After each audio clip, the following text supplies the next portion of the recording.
Welcome to the -8 Q400 Systems Training Course, Air Conditioning Module. In this module, we'll start with an overview of the air conditioning system before talking about the air cycle machines. We'll then discuss how the air flows through the packs and the remainder of the system, and talk about how temperature is controlled by the air conditioning system. We'll also discuss the recirculation fan and the ground air connection available on the Q400 before talking about how the air is actually distributed to the cabin and the flight deck by the air conditioning system. We'll then discuss the electronic control unit, how the avionics are cooled, and end with a discussion of some of the shortcomings of the system on the Q400. As always, we'll finish with limitations and normal and abnormal procedures for the air conditioning system.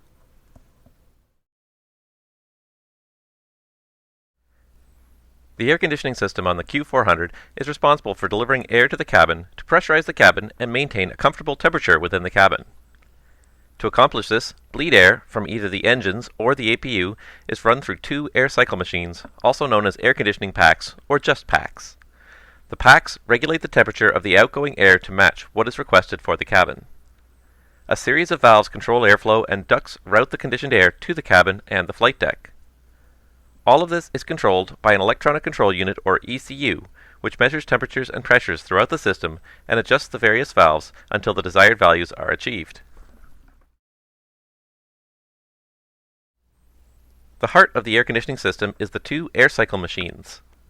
Air cycle machines are separate units that cool incoming hot bleed air in a similar manner to any refrigerator or air conditioner. The air cycle machines are often referred to as the air conditioning packs and are located in the tail of the -8. A compressor in the air cycle machine compresses the hot bleed air coming from the engines, heating it even further. This extremely hot air is then run over a heat exchanger, where it is cooled by airflow from ambient outside air. The cooler air then runs through a turbine stage, which extracts pressure energy from the flowing air to drive the turbine. This turbine is connected to the original compressor through a common shaft, and thus the turbine drives the compressor. As the cooled air passes through the turbine, as the pressure drops, its temperature drops as well, and the air coming out of the pack is often well below freezing. The benefit of this turbine compressor drive system is that there is no big electrical draw to run the packs, unlike the average air conditioner. Only small amounts of electricity are needed just to control the valves and control circuits for the air cycle machines. In the Q400, both air cycle machines are mounted side by side in the tail and share one large heat exchanger. This allows either air cycle machine to provide almost as much cooling as both combined should either of the cycle machines fail. There are a series of valves throughout the air conditioning system which help to regulate airflow and control the system overall. These valves are all controlled by the ECU or electronic control unit. The ECU determines the needed position for each valve based on flight deck switch position and feedback from numerous temperature, pressure, and flow rate sensors located throughout the air conditioning system. Each nacelle shutoff valve, or NSOV, controls bleed air flow from that particular engine. Through the ECU, each nacelle shutoff valve is commanded open when the corresponding engine bleed switch is selected on. If both engines and bleed switches are on and the digital channels of the ECU are working, the nacelle shutoff valve positions are varied to maintain a balanced airflow between both engines. In this case, both engines should supply approximately 50% of the required airflow to the air conditioning system.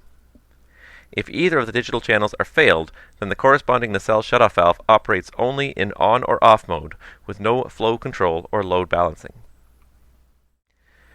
After the nacelle shutoff valve, there is a single pack flow control shutoff valve, or FSX-SE. The flow control shutoff valve is commanded open by the ECU whenever either air conditioning pack switch is selected on to the man or auto position. The flow control shutoff valve can be controlled by either digital channel of the ECU. The specific channel in control of the flow control shutoff valve alternates with each flight. So if during the current flight the left digital channel controls the valve, on the next flight the right channel will take over. Of course, if the active digital channel loses power or fails, the inactive digital channel can take over at any time. In digital mode, the flow control shutoff valve position can be modulated to help regulate airflow to the packs. This can be needed usually for one of two reasons. Either a digital channel has failed, and thus one of the nacelle shutoff valves is not regulating airflow correctly, or if the APU is supplying bleed air. The APU bleed valve is a simple on-off valve and does not modulate or regulate the airflow in any way. In either case, the source may not be regulating the flow of bleed air correctly, so the flow control shutoff valve is one last chance to regulate the flow and pressure of the incoming air for the air conditioning packs. Two turbine shutoff valves control airflow to the two air cycle machines, with one turbine shutoff valve located in the intake duct for each pack. These valves allow each pack to be turned on or off individually based on the position of the pack switch in the flight deck. These valves are strictly on-off and do not regulate flow whatsoever. Two bypass valves open to allow some hot bleed air to bypass the air cycle machines. The position of the bypass valve is controlled, like everything else, by the ECU based on the requested temperature and the actual temperature. When warmer air is needed, the bypass valves open more, allowing more hot bleed air into the cabin ducts. When colder air is needed, the bypass valves close more, and most air entering the cabin ducts comes from the air cycle machine. If either pack is selected off, the bypass valve will close fully as well as the turbine shutoff valve, thus isolating that side of the air conditioning system completely. Now that we've talked about all of the many valves in the air conditioning system and their purpose, let's look at the system in terms of how the flight deck controls will affect the air conditioning system. Each bleed switch on the flight deck basically controls the nacelle shutoff valve for that particular engine. When the bleed switch is off, the corresponding nacelle shutoff valve is closed. When the bleed switch is selected on, the corresponding nacelle shutoff valve opens. If the ECU is operating in the digital channel, the nacelle shutoff valve position will be regulated to help balance airflow between both engines. When a single pack switch is selected on, either in manual or auto mode, this opens three valves: the flow control shutoff valve, the turbine shutoff valve, and the bypass valve. Selecting the other pack switch on then opens the remaining turbine shutoff valve and the bypass valve. For temperature control of the Dash 8, the aircraft is divided into the flight deck and the cabin. The left pack output is controlled by the desired flight deck temperature, and the right pack output is controlled by the desired cabin temperature. Temperature control for the air conditioning system is controlled by two temperature knobs on the flight deck, as well as the position of the pack switches. An additional set of switches on the flight attendant control panel can also control cabin temperature, but these switches are only active if the flight deck switch is turned fully counterclockwise to the FA position. In this case, the flight deck hands off control of the cabin temperature to the flight attendants. All of these switches send signals to the ECU, which monitors various temperatures and decides how hot or cold the air coming from the air conditioning system needs to be. Temperature control for each pack is achieved by changing the position of the bypass valve. The bypass valve allows a varying amount of hot bleed air to bypass the air cycle machine. The ratio of hot bleed air to cold air cycle machine air provides temperature control to the cabin and flight deck. Opening the bypass valve allows more hot air into the cabin ducts, increasing temperature output, while closing the bypass valve allows less hot air into the cabin ducts, thus decreasing temperature. Normally, the packs are operated in auto mode, which provides precise control of the flight deck or cabin temperatures. In this mode, the ECU monitors temperature sensors in the cabin and flight deck. The outgoing air from each pack is adjusted until the temperature at the cabin or flight deck sensor matches what is requested from the dial on the flight deck. The range of desired temperatures in auto mode is from 15 degrees Celsius at full cool to 27 degrees Celsius at full hot. The ECU automatically adjusts the air conditioning output to achieve and maintain the desired temperature. If some kind of problem occurs with the packs in auto mode, they can be set to manual mode or MAN. In manual mode, the air conditioning output is controlled not by monitoring the cabin temperature sensors, but by monitoring temperature sensors within the air conditioning ducts themselves. The range of desired temperatures in the ducts can range from 2.8 degrees Celsius at full cold, just warm enough to keep ice from forming in the ducts, all the way to 71 degrees Celsius at full hot. It is important to realize that these are the temperatures of the air in the duct, and the ECU will work to keep these duct temperatures the same, regardless of the cabin temperature. So in manual mode, as the cabin heats or cools, the temperature knobs will need to be constantly adjusted to keep the cabin temperature the same.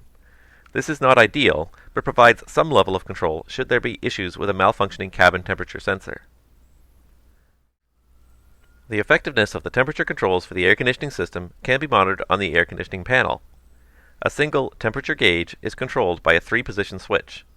The switch selects which temperature sensor to display on the temperature gauge. The pilot can select either the cabin or flight compartment duct temperature sensors or the ambient cabin temperature. There is no reading for the temperature sensor in the flight deck, as the pilots can directly feel the temperature in the flight deck.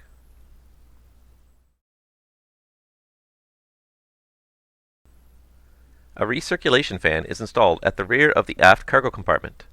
When the doors are closed, vents allow air from the cabin to move into the aft cargo compartment. The recirculation fan then draws this air from the aft cargo compartment through a HEPA filter to help clean the air before it is recirculated, and pushes it into the cabin distribution ducts, where it is mixed with air from the air conditioning packs. This recirculation of air from within the cabin reduces the bleed air load requirement from the engines, while still ensuring sufficient flow of clean filtered air re-entering the cabin. While there is a dedicated switch on the flight deck to turn the recirculation fan on and off, the ECU does exert some control over the speed of the recirculation fan.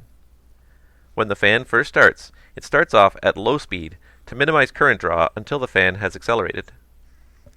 The fan will automatically switch to high speed and remain in high speed unless the aircraft reverts to single pack operation, in which case the ECU will command the recirculation fan back to low speed operation.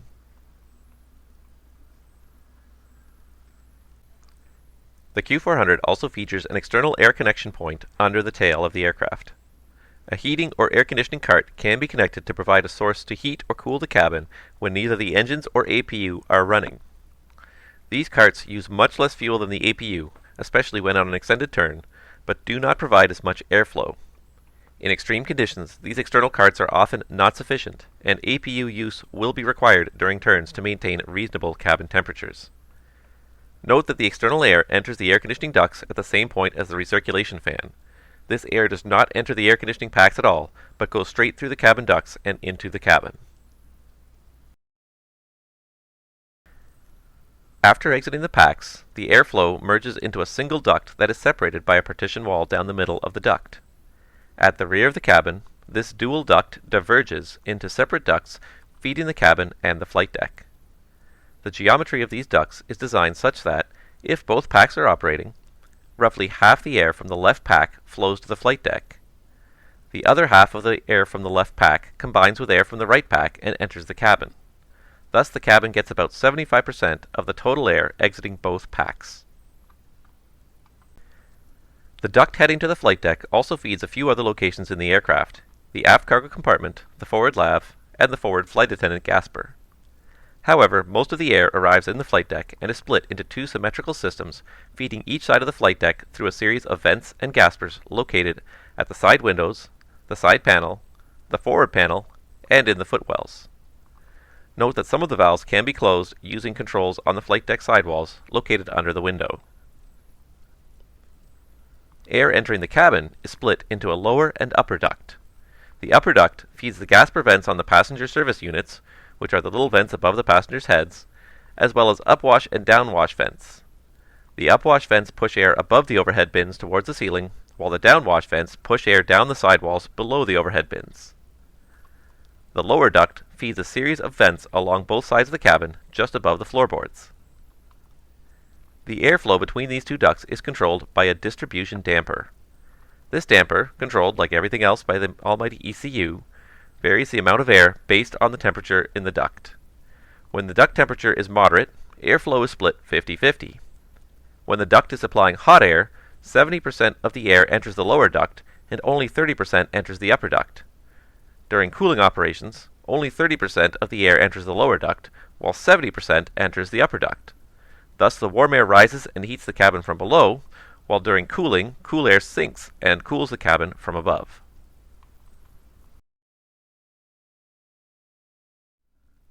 The electronic control unit, or ECU, is the brain of the entire air conditioning system, and also controls the bleed air system as well. See the pneumatics module for information on the bleed air system, and for those that have watched the pneumatics module, some of this information might be review. The ECU is a computer that contains 4 separate channels for redundancy. For each side of the ECU, left and right, there are 2 channels. The digital channels are the primary channels, and the analog channels serve as backups, in case the digital channels fail or lose power. Note that because the analog channels are powered by the opposite buses as the digital channels, a power failure in either DC main bus will result in the ECU on the failed side switching to analog mode. For example, failure of the left DC main bus results in failure of the left digital channel, but the left analog channel can take over as it is powered by the right DC main bus. The ECU channels take in information from various sensors throughout the air conditioning system and the aircraft and control the air conditioning system by opening, closing, and modulating the various valves throughout the air conditioning system that have all been previously discussed. It is worth noting some of the degraded performance that occurs when operating in analog mode. If a single side of the ECU reverts to analog mode, the affected nacelle shutoff valve reverts to on-off operation and is incapable of regulating airflow to balance the bleed air sources. If the reverted side was also the side operating the flow control shutoff valve, control of the flow control shutoff valve passes to the opposite ECU, which can still regulate the flow control shutoff valve position in digital mode. In analog mode, the ECU will still control the turbine shutoff valve and the bypass valve for the corresponding side. However, if both sides of the ECU have reverted to analog mode, neither side can control the flow control shutoff valve, and the flow control shutoff valve will fail closed. In this case, no bleed air can enter the air conditioning system, and the system will shut down. If the aircraft is airborne, this also means the aircraft will begin to depressurize. One final minor note about the ECU is that the distribution damper for the cabin air ducts is only controlled by the right digital channel. If this digital channel fails, the distribution damper will simply freeze in its last position. Such a failure would have very little impact on the overall air conditioning system effectiveness. Therefore, the lack of redundancy is considered acceptable for this valve.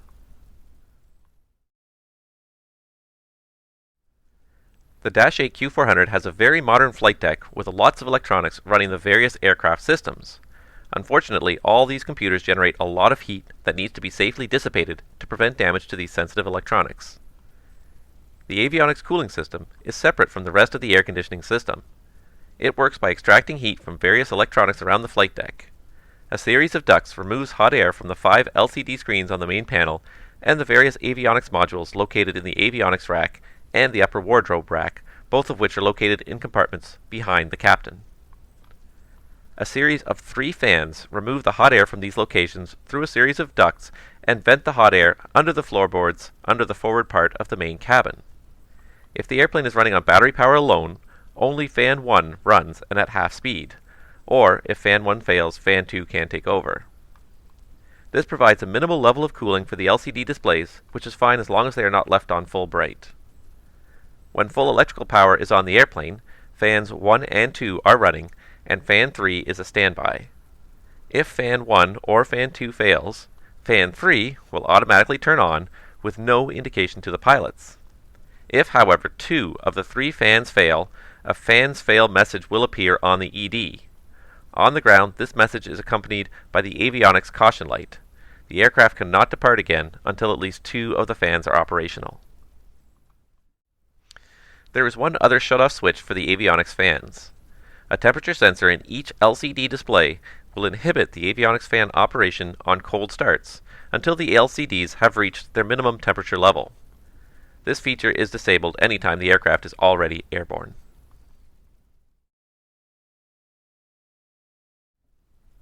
No discussion of the Q400 air conditioning system would be truly complete without talking about the numerous shortcomings of the air conditioning system.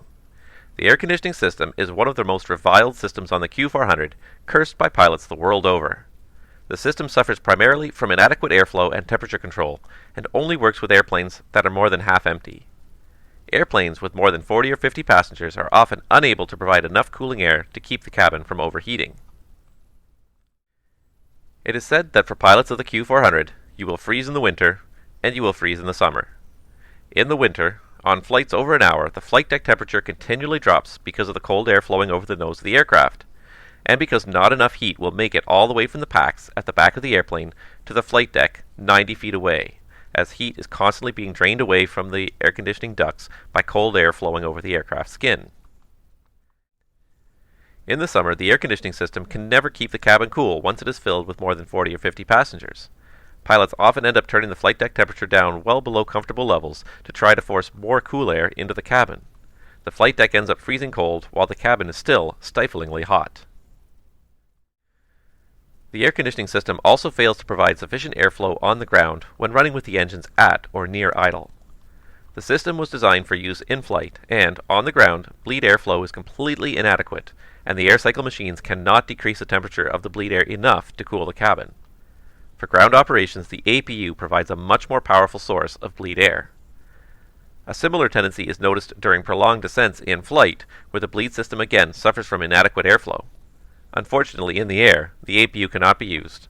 Passengers and crew must simply suck it up. Most of these inadequacies seem to stem from commonality with earlier, smaller Dash 8 models, and an underestimation of how much airflow is really needed to keep cabins filled with over 70 passengers properly cooled. Majestic's Q400 seems to model the manufacturer's ideal view of the air conditioning system performance more than the real-world experience. For a truly realistic Dash 8 experience, be sure and crank your home air conditioner when flying the Q400, and be sure to wear a jacket. There are no limitations associated with the air conditioning system specifically. See the pneumatics module for information on the limitations associated with the bleed system, which feeds the air conditioning system.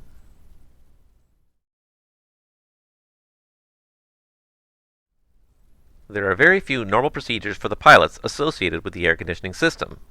Normally, the air conditioning packs are left in the auto position, and the system operates automatically once bleed air is supplied. See the pneumatics module for information on the normal operation of the bleed air system. Temperature in the flight deck and cabin are controlled from the temperature selectors on the air conditioning panel. Prior to powering down the aircraft, the temperature selector knobs should be moved to the 12 o'clock position to ensure they are calibrated correctly the next time the ECS system is turned on. The recirculation fan switch is the only part of the air conditioning system that is operated during a normal day. This switch is normally turned off anytime the aircraft is powered down, so that the fan, which can be a very big current draw, does not quickly drain the battery when the aircraft is powered back up again. Only once external power or the APU are supplying power to the electrical system is the recirculation fan usually turned back on again.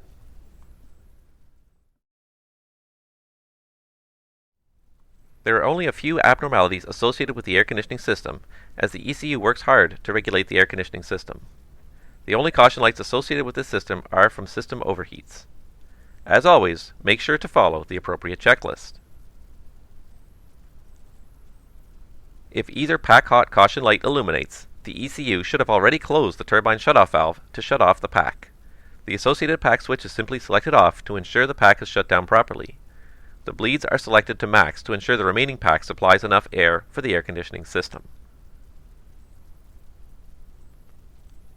If both packs end up overheating, both packs will shut down automatically and the airplane will depressurize. See the pressurization module for more information about how to handle aircraft depressurization. If either the flight compartment or cabin air conditioning ducts overheat, the caution light will illuminate. In these cases, make sure to switch off the corresponding pack and again select the bleeds to maximum to ensure the remaining pack provides sufficient air for the remainder of the flight.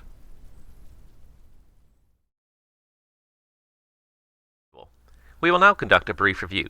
I suggest you prepare to pause the video as each question is displayed and attempt to answer it yourself before the correct answer is revealed. Let's begin.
This concludes the current module. I hope you found this information useful. Please ask any questions you may have in the comments section below. And please subscribe to the channel to be alerted when more modules are complete. Thank you for watching.